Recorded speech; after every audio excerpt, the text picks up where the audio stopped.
Vanessa, soy Vanessa Ventanax, veterinaria acupuntora, y he vuelto.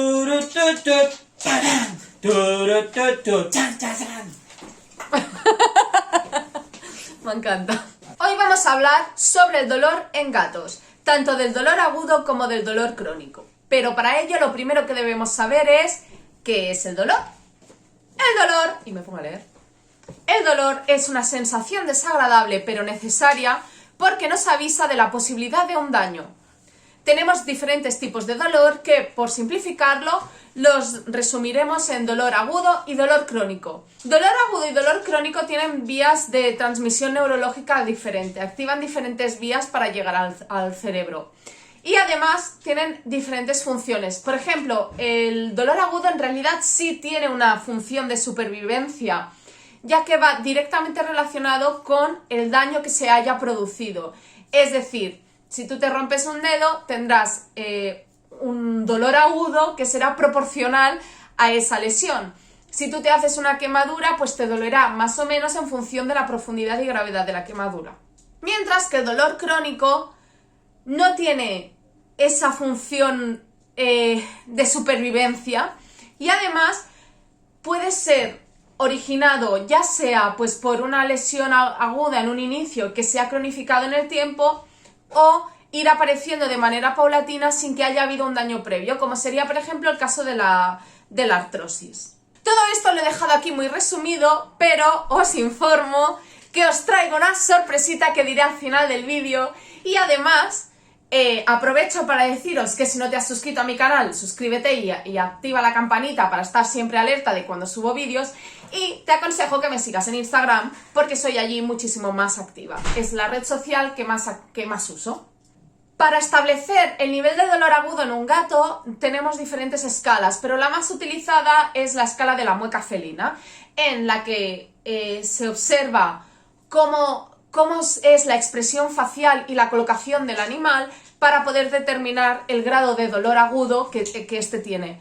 Desde mi punto de vista y experiencia, podemos llegar a usarlo también con el dolor crónico, aunque no va a ser el único indicativo en dolor crónico. Tenemos que fijarnos en las orejas, tenemos que fijarnos en los ojos, tenemos que fijarnos en la tensión del hocico y en la colocación de los bigotes, así como la colocación de la cabeza respecto al cuerpo. Con todo esto iremos sumando y entonces os dará un número sobre 10. Se considera que a partir de un 4 sobre 10 el animal sí o sí requiere ser medicado. Como os he dicho, esta escala es sobre todo para el dolor agudo, aunque podamos usarla también de apoyo en el dolor crónico, pero no nos va a ser útil como herramienta exclusiva en dolor crónico. Tendremos que fijarnos en otro tipo de actitudes del gato. Y sí, estoy hablando de actitudes, porque a diferencia de los perros, los gatos, como son animales que aparte de ser cazadores son animales presa, intentan esconder al máximo el dolor. Por lo tanto, son muy sutiles y son expertos y a veces resulta complicado la determinación del dolor. De hecho, para que os hagáis una idea, los estudios indican que el 90% de los gatos de 12 años o más presentan artrosis en algún grado. En cambio, la realidad clínica es que la artrosis está infradiagnosticada en gatos y por lo tanto la mayoría de los gatos con artrosis no están siendo tratados porque no se está detectando ese dolor. Por lo tanto, reconocer el dolor en nuestro animal mayor es crucial. Siempre digo, ser mayor no es una enfermedad. Por lo tanto, no tenemos que normalizar los cambios de actitud porque el animal es mayor. Tenemos que estar alerta. Por ejemplo, que nuestro gato esté todo el día descansando o que duerma mucho más, no es porque se haya hecho mayor, seguramente es porque tiene dolor, en mayor o menor medida. Algo que también es muy indicativo de la presencia de dolor crónico son los cambios en la actividad del animal. Por ejemplo, pues el animal deja de jugar, antes jugaba muchísimo y ahora juega mucho menos. Se mueve menos, incluso puede presentar rigidez a la hora de moverse, esto en casos de deterioro articular muy avanzado. También podemos encontrarnos pues que antes subía a la mesa de un salto y ahora tiene que pasar por la silla para poder llegar a la mesa. Ese es un súper clarísimo indicativo de dolor. O que a la hora de saltar son más torpes, que dices, pero hijo mío, ¿y ese cálculo?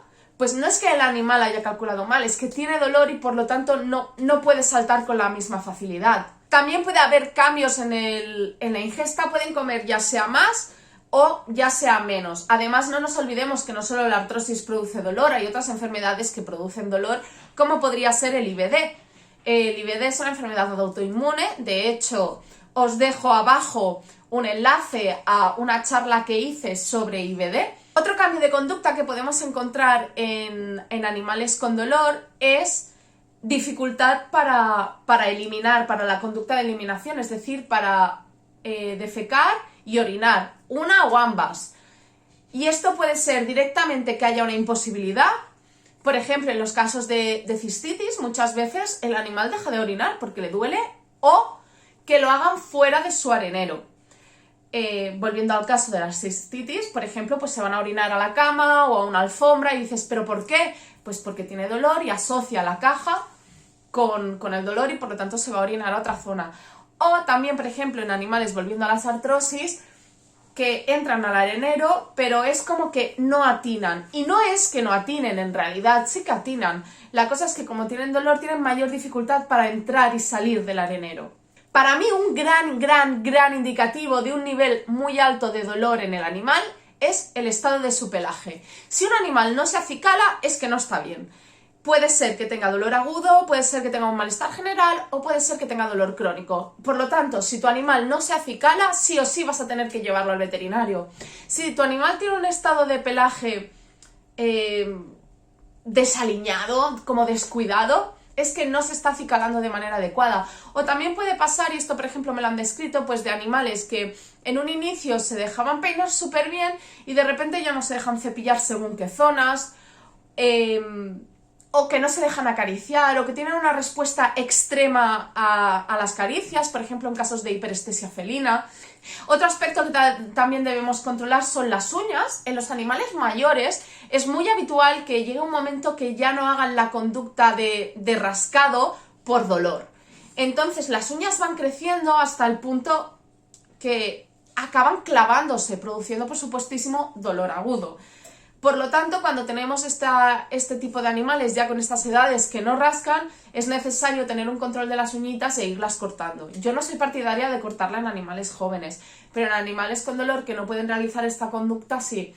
Por ejemplo, no sé si lo sabéis, yo tengo un gato que se llama Muscatel, que tiene una malformación en uno de sus bracitos que le produce dolor. Y aunque está controlado, sí que es verdad que hace que su conducta de rascado no sea tan consistente como la de mis otros gatos. Pues yo a Muscatel siempre le voy cortando las uñitas, porque él, por ejemplo, hace la conducta de rascado en superficies blanditas. Y otra señal de dolor crónico sería el acicalado excesivo hasta el punto de generar clapas en la piel. Esto es muy característico sobre todo en casos de cistitis. Entonces, si tu animal está acicalándose mucho rato la misma zona hasta que aparecen clapas de pelo, hay que llevarlo al veterinario para ver qué está pasando, si realmente lo que tiene es picor, si tiene dolor, si es estrés, porque al final el dolor es una de muchas causas que pueden producir este tipo de acicalados. Cuando es a nivel abdominal generalmente va asociado a cistitis y por lo tanto a dolor. Otra conducta que podríamos encontrar es que el animal cuando le acariciamos, por ejemplo, pues maulle y salga corriendo. Esto es porque tiene dolor. Y por supuesto la inactividad acaba atrofiando la musculatura, que esto en casos de animales con artrosis es contraproducente, por lo tanto vamos a necesitar realizar rehabilitación. ¿Qué podemos hacer para controlar el dolor? Por supuesto, ir al veterinario y seguir la estrategia que nos indique, pero también no debemos olvidar otro tipo de estrategias como serían la acupuntura, la rehabilitación, tenemos opciones fitoterapéuticas, o sea necesario pasamos a la medicación. Yo soy partidaria de utilizar la medicación como último recurso, más que nada porque al final tienes unas estrategias y llega un punto que ya no hay más opciones. Entonces, si empezamos con la batería de medicamentos y cuando todos los medicamentos nos han fallado pasamos a rehabilitación y acupuntura, nos podemos encontrar que ya sea tarde como para encontrar un súper efecto, que ya sea insuficiente. De manera que, desde mi punto de vista, lo mejor es empezar con acupuntura y o rehabilitación y cuando se encuentra necesario se añade la otra.